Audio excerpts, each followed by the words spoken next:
Pedro Neto wins it for Chelsea, a 93-minute goal. What a goal, by the way, that is. But tell me, guys, how did we actually win this game? Because by minute 83, I was ready to come here and lose my head. I was so miserable because I thought, how does this team deserve Champions League football? It simply doesn't. Where was the conviction? Where was the urgency? Where was the quality? Because we, again, looked so lost in our own ways. I thought there's no way we come back from this.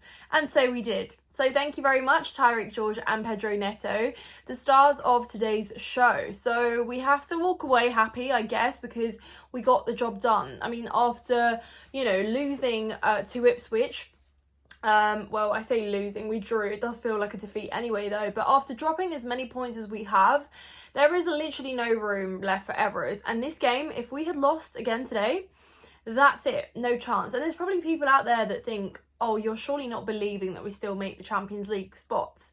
Well, on paper, it doesn't, on paper it looks, like we could, but in reality, when you watch the football and the way we play, you're probably right. You are probably right. However, we're on high adrenaline right now with the 2 goals scored. I didn't even get to celebrate either one, guys, because, well, I did, but I didn't get to see them. I knew they'd happened because for some reason, in one room it was ahead and then my brother was watching it in the other room.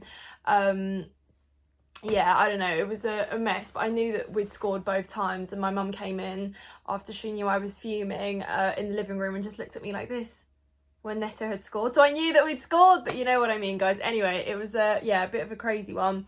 So I don't know how to feel. Obviously, we'll talk about the game objectively, we'll dissect it as always, but like the overarching emotion after that one is thank goodness we won, because if Fulham had done the double over us this year, yeah, I mean, and also happy Easter, by the way, to everyone who celebrates. I literally was sat there thinking, surely they're not going to beat us on Boxing Day and on Easter. Just can't have that, really. So, yeah, we won, but goodness, guys, there's a lot to take away. There's a lot of concerning things to take away from that. And again, individual brilliance saves you on the day, but you don't get that every game. And do you know what I mean? Like every game recently, it's like, why are we even relying on just this one individual to bail us out at times? Cole Palmer's obviously been that guy for us. And today we saw that, you can't just trust that one player is going to be able to bail you out every time, We don't really play... we haven't really been playing for each other or collectively, cohesively, and that's the biggest problem. That's why teams now know how to set up against us. I thought in terms of the lineup, it looked pretty decent, good to see. Obviously, Maresca opting for Reece James to start, even though that kind of backfired a little bit. And, we'll talk about Reece James in a moment, but other than that, pretty much a lineup as you would expect. And yeah, didn't have any issues. Obviously, Lavia was on the bench and Nkunku wasn't in the squad at all. But yeah, from the get-go, it was very difficult for us to, get into rhythm, string passes. Fulham were very much the team that looked like they had more urgency. They had a lot of spaces to attack as well. And, they were moving quick. We were very slow and lethargic. And actually, we saw that the error that led to the goal from Reece James losing possession the way he did, that was the lack of urgency that we had on the ball, because we've done this in many games where we wait for the ball to come to us rather than going to. Like, you don't have that time. You don't have the luxury of sitting around and waiting, especially in the Premier League. Very naive, actually, and of all players, you would expect it from anyone, but from Reece James, it just almost feels like a bit of a kick in the teeth to see a player like James, and it wasn't his first one, actually. That's the one that led to the goal, but he was pushed off the ball very easily previously as well. And, you ask yourself, well, why is he playing so far into midfield? Why is it that, under Maresca, Reece James's kind of best powers and best strengths can't be utilised? And the same goes for other players as well. I think, you look at Cole Palmer, you look at Reece James, these are players who arguably are so important in the way we play, build-up wise, creativity wise, crossing wise. So why is it that they are so ineffective? This is what I ask myself. So Obviously, Reece James, yeah, had some good passes, but I just think I expected a little bit more from him in terms of his alertness. Yeah, it happens to the very best. You know, you see Van Dijk as well, like a similar thing has happened to him, but not often. It's a very, very what's the word? A very rare occurrence. So it wasn't nice to see, and it was disappointing. But there you go. I won't be obviously. I just knew that he would score against us. Like, I just suspected it really. And there you go. And after that, you think, pick yourselves up, you know. But still, we were the slower team. We were the ones that were moving with less urgency. We were the ones who were taking too much time, or rather not playing quick enough. Touches were poor, and it just looked shambolic. So, you know, there you are, you're looking at that performance and you're thinking, hang on a minute, this is a team that's competing to play in the Champions League. A team that, mind you, lost in the Conference League a few days ago, but, you know, nevertheless is going to play a semi-final and is expected to win the final. So I just thought to myself, this doesn't look like a team that wants this hard enough or is working hard enough for it. And here we are, we're getting outplayed by Fulham in the first half. So, you know, the priorities I thought here are all wrong, because Fulham aren't competing for top four, really. Like, what are they competing for? So I just thought, Chelsea, I expect better. So it was disappointing to see from that side of things. Let's talk about the front line. I think, you know, Madueke had a fair few good setups, but again, nobody to meet them in the box. Nicholas Jackson, again, either taking a touch too many or not taking a shot at all, or losing the ball in a very silly, again, fashion. And I just thought, Nico, like, I know you've gone on a bit of a drought as well yourself, and you were obviously out and injured, but there's a very low self-esteem there you can see with Jackson as well. But yeah, he was disappointing to watch as well, guys, today. Cole Palmer.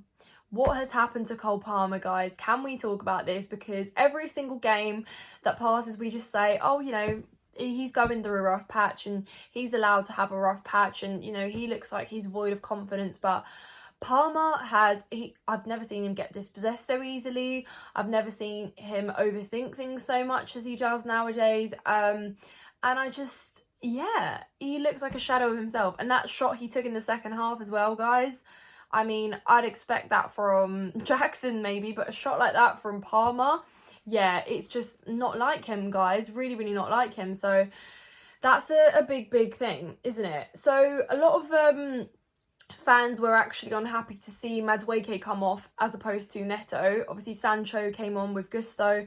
And a lot of people questioned that because they thought that Madueke should have come off, shouldn't have come off first. Obviously, in hindsight, that played out fine. But, you know, I think Neto is another player who, he crosses a lot. He crosses a whole lot. And you can see in this game that we are dying for an actual target man there. Someone with a lot of box presence who can just be meeting some of these balls, you know?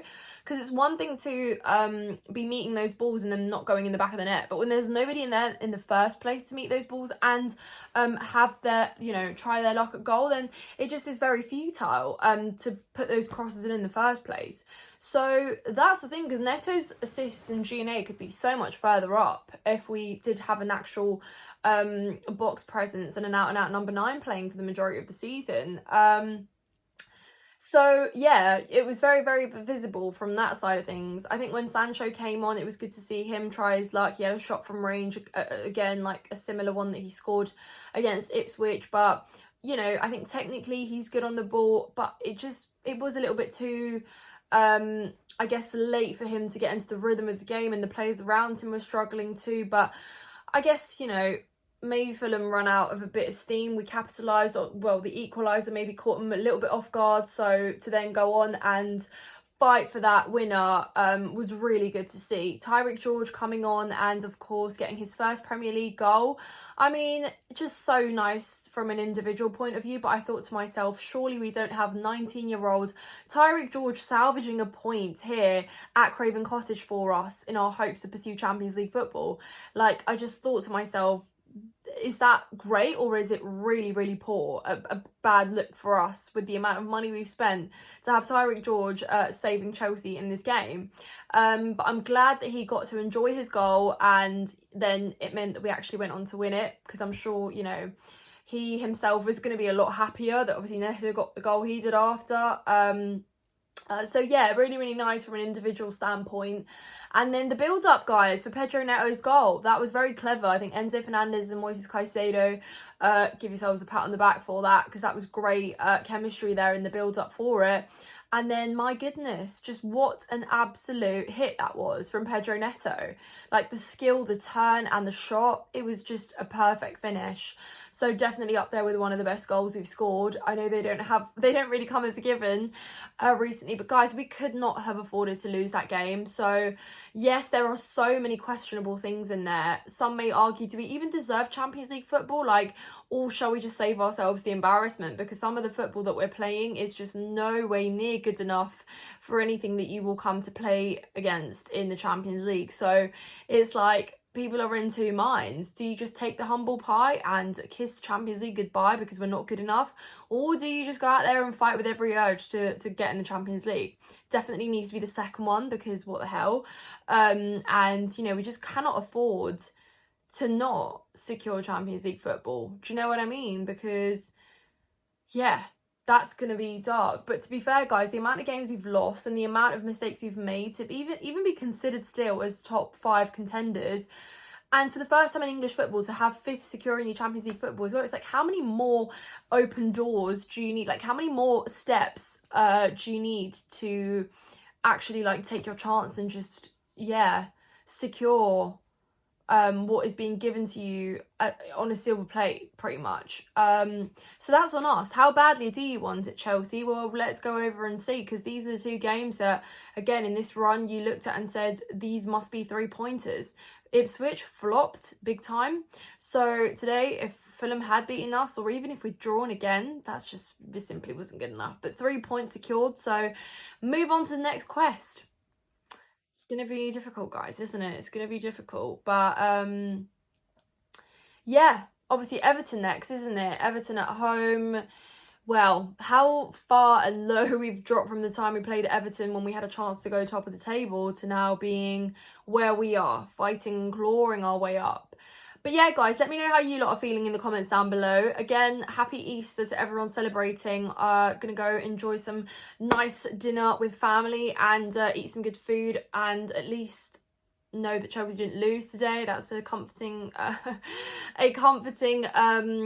thought there. But subscribe to the channel if you're new and you haven't done so already. Hit the like button, guys, and of course let me know how you're feeling. Take care of yourselves, guys, and I will see you very, very soon. Up the Chelsea.